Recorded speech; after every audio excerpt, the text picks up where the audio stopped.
very astute and entertaining perspectives, Bendor. The other speakers will come to the table. We can begin our discussion, and to launch us into it, I wonder if the three of you could make a statement as to whether you fear the loss of curatorial voice as we consider telling new narratives, using technology to amplify and animate what we present in our galleries.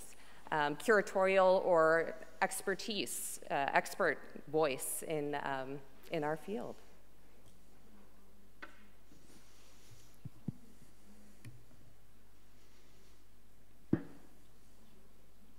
Is this on? Can you hear? Okay. No, I think we don't lose the curatorial voice, we just need to speak in a different language. And I, for one, know exactly how difficult it is to speak in a different language. So, yeah, you don't change the information, it's just a broader way of presenting it. And I think the most important point that I was trying to make is we do that in person, not through a digital image, not in a virtual way. I mean, all of those things enhance our experience, but I'm quite sure that the real passion comes from us sharing our stories one-on-one with our visitors.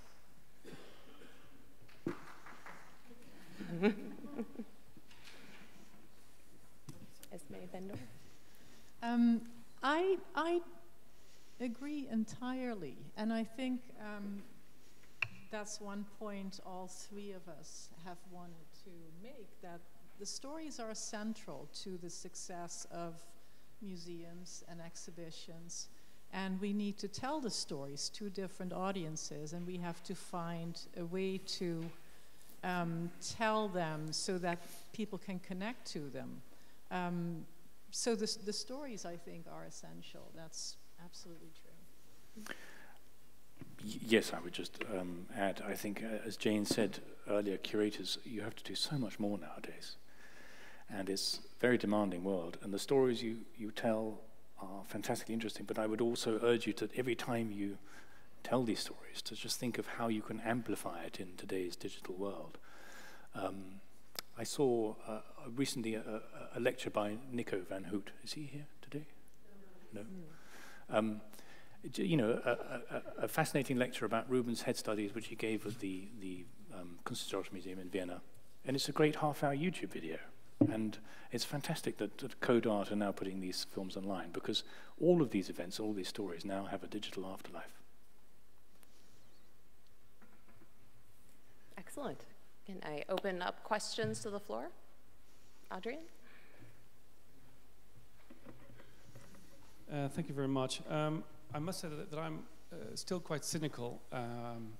And certainly, I actually got more cynical by basically listening to your talks, because they confirmed what I feared again and again. Is that I'm sure that all the big names, and I'm saying this having sort of organized an exhibition on Vermeer myself last year, I'm sure that the big names will do very well, because they do reach the audiences that are essentially more interested in contemporary art than old masters.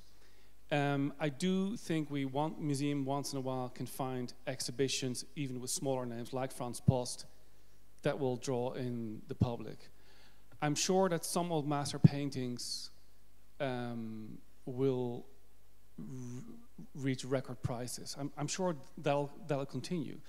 But the vast majority of things, of exhibitions that are organized, the vast majority of works that we have in our collections don't meet any of those criteria. And I must say that I'm quite skeptical about, actually one more thing. The Girl with the Pillar Earring became popular because of a person outside the Maurits house, essentially. Paintings, the Mona Lisa ultimately became popular because it was stolen. And we need paintings, we need essentially people from outside the museum to help us make our pictures popular, including what you have done, Bendor. You've helped these museums, but you're not part of those museums. So I'm actually getting more and more cynical about these things. Now, I do realize that the answer lies in these stories. I totally agree. But I'd love to hear, either from you or from somebody else, a practical advice of how you can make unknown artists essentially bring to a larger audience. Apologies well, for I think one example is Michaelina Wautier, who is, as far as I know, virtually unknown. And she will have a big show, but maybe someone is here who can talk about that. Maybe someone here is working on the show. And, you know, so I think some artists are still not as well known, but they will be picked up. And hopefully that's going to happen more often. Yeah. Ronnie? Sorry, can I jump in on that? I share your concerns. And it is an interesting point that it took someone else to make the Girl with the Pearl Earring that famous. And yet, in a sense, what the Mauritshuis was able to do, and still does with things like making images free, is to offer up the material for other people to help in that collaborative process. And that's a vital part of what you do. I don't think we can all do everything ourselves. But if we all work together, then we can make art come to new audiences. Just on the Michaelina Wautier's idea, the other day I was lucky enough, a few years ago, I was lucky enough to discover a picture by Joan Carlyle in the UK, who was the first female UK professional artist, and I sold it to Tate. And that moment of discovery was really the first, and the purchase by the museum was really the first time that people collectively started thinking about Joan Carlyle. So it's all part of a collaborative process between those of us working in this world, who's all driven by a joint passion to make old masters more popular. Sometimes, I fear, we are in our little silos, academic, dealers, museums. Sometimes we're a little bit suspicious of each other. And I think we all need to remember the main goal ahead of us. Good. Okay, I just wanted to say that in terms of the stories, there are so many different stories that can be told about an individual work of art. So if we just try to broaden our perspective on what the stories could be, an example that I've just done in Boston is we had a hole in our exhibition schedule for something inexpensive, quick, and popular. So I chose Escher, which is quite remarkable to those of you who know me. But I realized that the Museum of Fine Arts, which has one of the great print collections in America, owns a single work by Escher. Yet he's probably the most popular, recognizable artist as a printmaker. So I set about commissioning 16 outside creative types to pick a print in the show and write what Escher is to them. So this was everyone from Yo-Yo Ma to an astronaut to an architect, engineer, physicist. And it's really interesting. It's not Joe Blow. It's not a high school kid. It's not a stoner. It's just, you know, people who actually look at, well, there is a rock and roll musician who used Escher on 2 of his album covers. But, and it's just, it has really brought people into the museum to read the labels. And even, I mean, a poet wrote a sonnet, and he's also an art critic, and he was really dismissive at first. And so it just gets people to look and think in a different way while challenging the canon. So one can do something like that and just broaden your idea of what a story can be. We have Norbert and then Karen.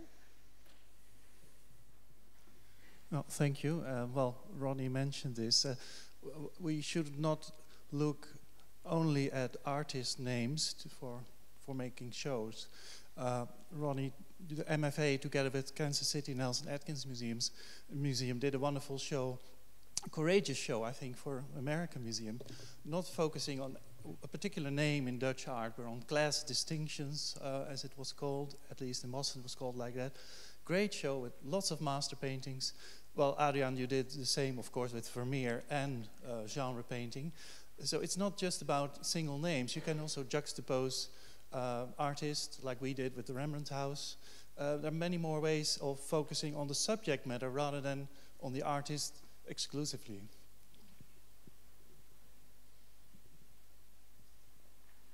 Karen, here.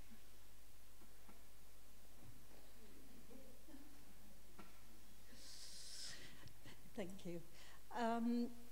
Bendel mentioning the Joan Carlyle reminded me that about 15 years ago, also at the Tate, another Joan Carlyle came up, which I tried to champion to be acquired, and it was really completely dismissed because she wasn't seen as good enough.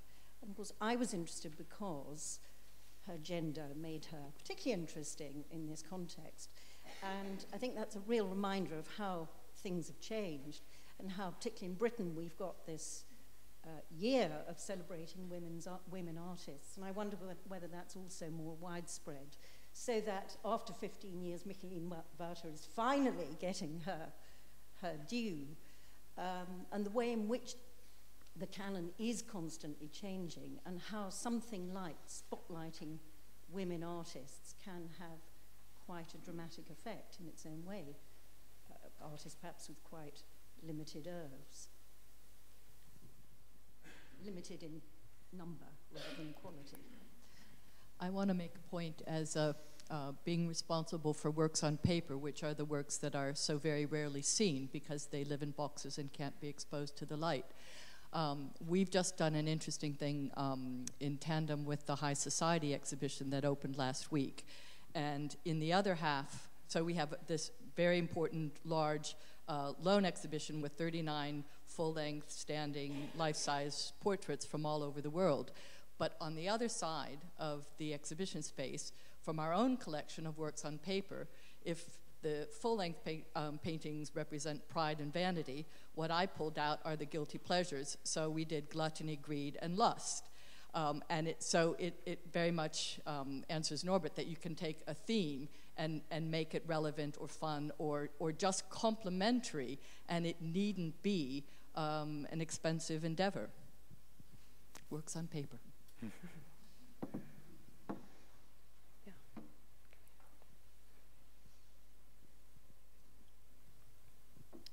Thank you all for your talks. I'm totally inspired by this. I mean, I think they're just so wonderful.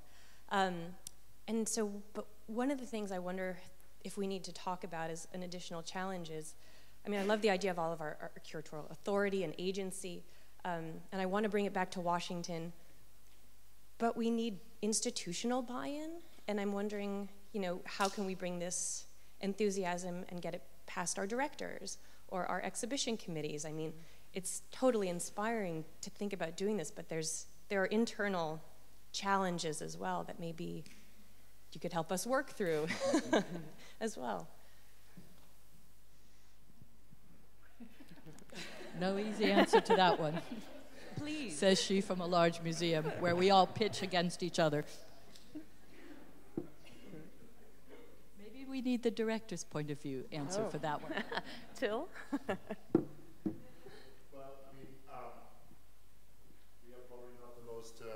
Interesting example in that, because we try to, let's put it that way, we are interested in rebranding material. So we have a collection which is called World Famous for the Flemish Primitives. We have done and continue to do shows about that, but our collections are richer than that, and we are trying to, rebrand part of the heritage that we are have been responsible for to a wider audience. I think the exhibition, I'm sorry to say, that we have on now, which actually does have the educational, does go the extra educational mile to engage the visitors, is a good example. Who in a sound mind would do an exhibition about a completely unknown, incunable printer, and try to get the entire oeuvre together and try to put it into a wider art and cultural historical context? It's just because I think it's our obligation to unearth and to make other people discover these hidden gems in our collections. You know, we have this fantastic program which is called Flemish Masters, which celebrates Rubens in 2018 by showing Michelina Woutiers, and Bruegel, which is not happening here but in Vienna, and Van Eyck in 2020, maybe or maybe not. When we started this discussion, I was advocate to how do you say that? We were yesterday at a restaurant called Poule Moule, which served moule frit, which is something that Flanders is very well known for. But we have a couple of very good restaurants who actually serve interesting food, which is not common to the normal visitors of Belgium. They wouldn't go to these restaurants, but they can discover culinary pleasures, and it's our obligation to get this material out as museums as well, to actually, based on the fact that I'm curious and I've curious curators, and what we want is not to have the 150th show on Vermeer, but to actually discover people like Woutiers. And I think if you want to push that to your curator, I mean, in Washington, John Hand just pulled out the Michel Zito show, which I would think is an impossible show because it's such an artist with such a small oeuvre, but he did it, and you know, kudos to him and to the people who actually made that happen. Another director. For me, how many of you are art historians? I mean, I know this is a stupid question, but I think most of you are art historians, and you are working within a highly competitive field. I'm not an art historian, I'm a lawyer, and at some point ended up being the managing director of the Rijksmuseum, which is a wonderful job, but it still does not make me an art historian. It makes me someone who appreciates art and who loves to look at what I see. Looking to me is essential, but hearing the stories is even more essential to me, because that's the only way for me as a non-art historian. I'm not trying to say art historian 20 times in one sentence, but it is, I think, for me, the only way to really appreciate what I'm seeing. And from hearing a story, which is basically what you all said, from hearing a story, I can relate to what I actually am trying to show to the people, making it a bit broader. But I can only do so in collaborating with a lot of people and a lot of institutions and a lot of media. So collaboration, I think, is not a key. So I really do believe in the event side of things. Now, bringing shows past directors and making us believe in it, and I can only speak to myself, is that same kind of enthusiasm and that same kind of broad approach to what you're trying to tell me. If you have to convince me as a director, I am most likely not only interested in what what you know and in the story that you're trying to tell me based on an art historic approach, but I think I'm more convinced once you really, really, really explain to me your passion, what you're trying to bring across, and the people that you are doing it for, because that is something that I sometimes miss in the more conventional approach. So, oh, there's another director, Marianne. Being also a director and a relative outsider, I am a historian by training. I wondered whether it is time to change the academic curriculum for art historians, because it has become so very important nowadays to study the context of art production and about the meaning of the works of art. And I really wonder whether there is enough of this in the formal training. And of course it's a long march, because the students who are now in the colleges need to adjust already to this changing surrounding and the changes in the world. But I still think it is important to consider this and to make students of art history now better geared for the future.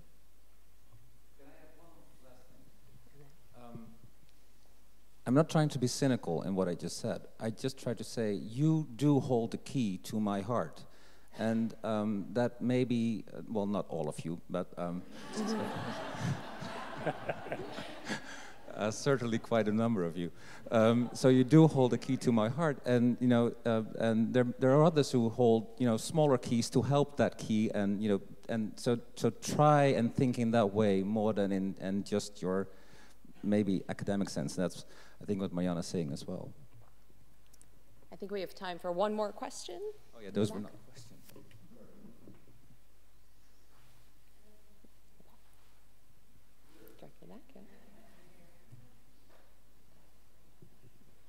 I would like to put in another word for the Old Master dealers.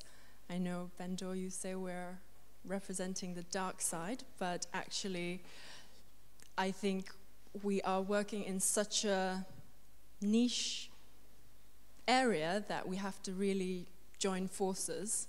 And I want to point out there was a very beautifully curated exhibition that recently closed at a contemporary gallery in Chelsea, New York. It was curated by the medieval art dealer Sam Fogg, and it took place at Loring Augustine, which is a white cube space with wooden panelings on the ceiling. So actually the exhibition turned out to be incredibly well received.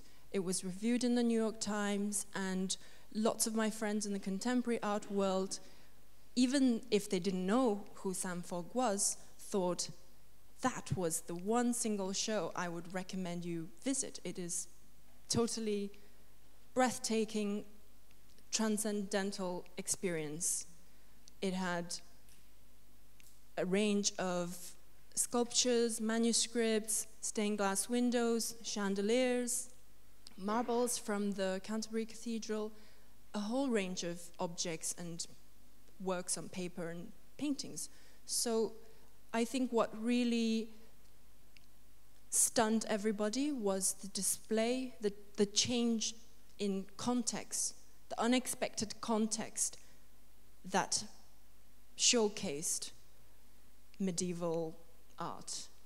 And I think, currently I'm working with my husband, Nicholas Hall, on an exhibition that will recreate or is based on a 1936 MoMA exhibition, which is called Fantastic Art, Dada Surrealism. It was the first art exhibition in a museum that introduced these avant-garde movements to the American museum public. And the curator was Alfred Barr, who wanted to put the avant-garde movements in historical context, so they brought Hieronymus Bosch, Arcimboldo, Goya, Piranesi, all the way up to the 1936 artists. And what I found interesting was, looking through the MoMA archives, when the show closed in 1936, they changed around some of the objects, but in the next year, they took it on a 6-city tour across America, and it had an accompanying price list of hundreds of objects that was for sale. So I think the boundary between the commercial world and the museum exhibition world doesn't have to be black and white separated, and we should think of ways to work together and get more people interested in our field. Statements? Responses? I think that's a wonderful point to end upon. It's now time for lunch, which will be served downstairs. While you're down there, please make sure to pick up your copy of the Peter Purbus publication, given to us gratis by the museum in Gouda. So please be sure to take advantage of this. I look forward to seeing you back up here to continue the conversation at 1:30.